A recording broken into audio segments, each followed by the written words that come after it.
Welcome to Sweet Poppy Homestead. I'm standing in my small backyard in the suburbs where I grow lots of fruit. Here behind me I have the Frederick Passion Fruit, and that's what we will be talking about today. This is episode 4 of my rare fruit series. I will be describing the Frederick Passion Fruit, the physical characteristics, what it tastes like, culinary uses, how to use this passion fruit, and also some facts I think you should know before you think about growing this lovely fruit. You've seen what the passion fruit looks like ripe. Now I'm just going to briefly show you the plant. It grows on a vine here, and it's a sunny day in January, so we don't have a lot of ripe passion fruit, but we do have ripe passion fruit all year round. But the bigger harvests are twice a year. So right now we have a lot of the passion fruit that looks like this. Here's the vine. So it starts here. This vine's a couple years old, and you can see it extends all the way here, and it goes all the way down, way over here. So this is a quite large vine.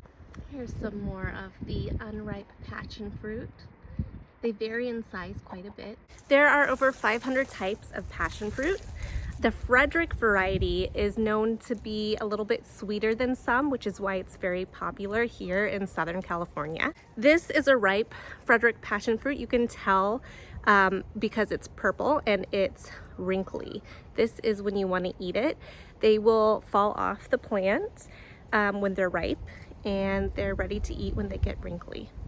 The Frederick passion fruit can vary in size to like a golf ball size to pretty big, like the size of my hand, but most are average, are about this size. The outside of the passion fruit has a thick purple skin that you generally do not eat. Once you cut into the fruit, you'll see a orange, golden, thick pulp that also has some black seeds inside that are crunchy, and they are edible. My favorite way to eat it out of hand is to just slice it open and then use a grapefruit spoon to eat.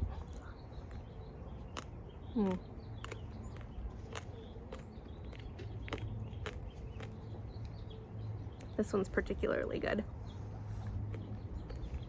The smell of passion fruit is very aromatic, so if you cut into this, your whole house is going to smell like passion fruit. Very fragrant, and it smells so good. You would have a nice tropical smell to anything you add this to, whether you're just cutting it open in your kitchen or adding it to foods. It's very flavorful. It's a very intense flavor when you eat it, and it's very balanced between sweet and tart, so you get the best of both worlds with that. It has a smell and a flavor very unique to passion fruit, so if you've never smelled it, the way I would explain it is it tastes a little bit like mango and pineapple combined, but with a hint of something else. So you get lots of tropical notes with the smell and the taste. Culinary uses. So my favorite way to use this passion fruit is I like to separate the seeds from the juice, called nectar, because it's a little bit thicker than juice. But the nectar is really good alone as a juice. But also one of my new favorite things is we started making our own kefir at home.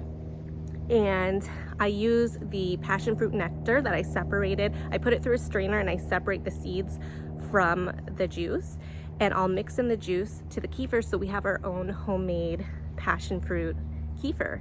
And we actually have been using quite a bit of the passion fruit that way, and so I think we're going to add on more passion fruit for that reason alone, so we can have the passion fruit kefir all year round. The second favorite way to use this is to take the nectar and mix it in with other juice. We have a lot of citrus here, so we have a combination of grapefruit, orange, and tangerine quite often. So we make a citrus blend of juice with our grapefruit, our oranges, and our tangerines. And I like to mix the passion fruit into it as well, and it makes this really delicious antioxidant rich juice that's really refreshing and tasty, especially after you have a long run in the heat. So we're in Southern California, so it's hot here quite a bit. today we're in January, but it's still sunny. I also have 3 kids that will just eat this out of hand for a snack. I like to do that as well. So just eating it out of hand is really nice, especially when they're super ripe, because they're really sweet and it's a nice treat. For the seeds, after I separate the nectar, there's still some thick pulp left over that adheres to the seeds, and I like to use those as well. So I like to blend them up and freeze them into little individual portions, and we will add that to smoothies. Let me show you what I use. Okay, so once I have the seeds in the pulp and I blend it in my blender, I'll link below the blender I use. You want a nice one so it gets the seeds and they look like little tiny specks. And then I'll freeze them. So I'll put them in this container. We have 1 cup portions and half cup portions, and I'll just open it up, fill these up, and then put them in the freezer. And then once they're all frozen, you can just pop them out because it's silicone, and put them in like a Ziploc freezer bag, label and date it. And then you have this nice additive to go into your smoothies that's very nutritious and delicious. And I'll leave the link below of these that I use too.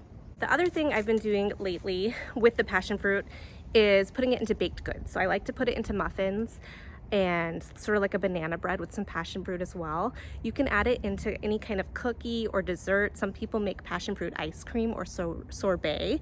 I think I want to try that next. You can also just add it on top of your yogurt for that nice flavor and a nice crunch on top if you want some texture. Passion fruit is great for nutrition as well. It's packed with fiber. It has potassium, vitamin C, vitamin A, and it's packed with antioxidants. Also, if you have chickens, my chickens love this as well, and they actually like the vine as well, and it's a great calcium source for the chickens.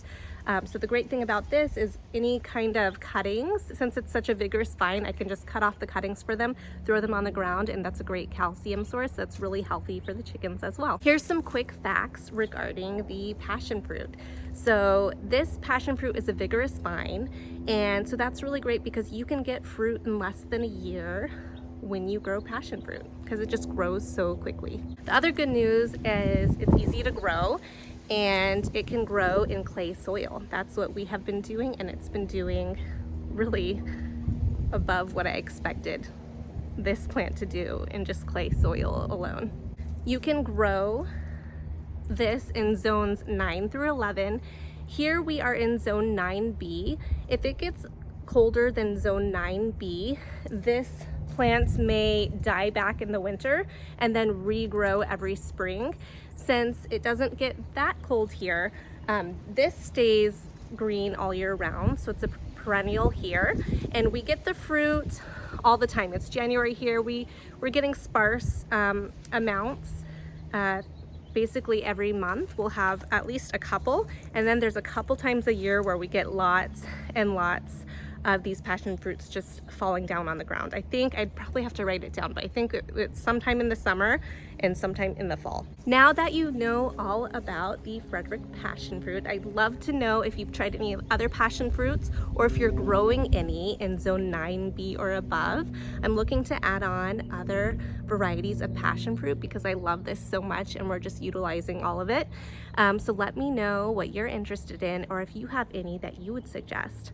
Also, since you're an expert on Frederick Passion Fruit now you can check out my other videos on passion fruit and how to grow these beautiful plants. Thank you for following. Happy gardening, everyone. Please subscribe, like, and comment below. I love to get your feedback, and I love just to build a community all about rare plants and everything to do with gardening. If you don't know me, my name's Jessica, and I live in Zone B in Southern California, and we grow lots and lots of food on our small yard in the suburbs, and we're always adding on. So we're trying to eventually replace the grocery store with our own produce. Come follow our journey, and I'll see you next time. Happy gardening, everyone.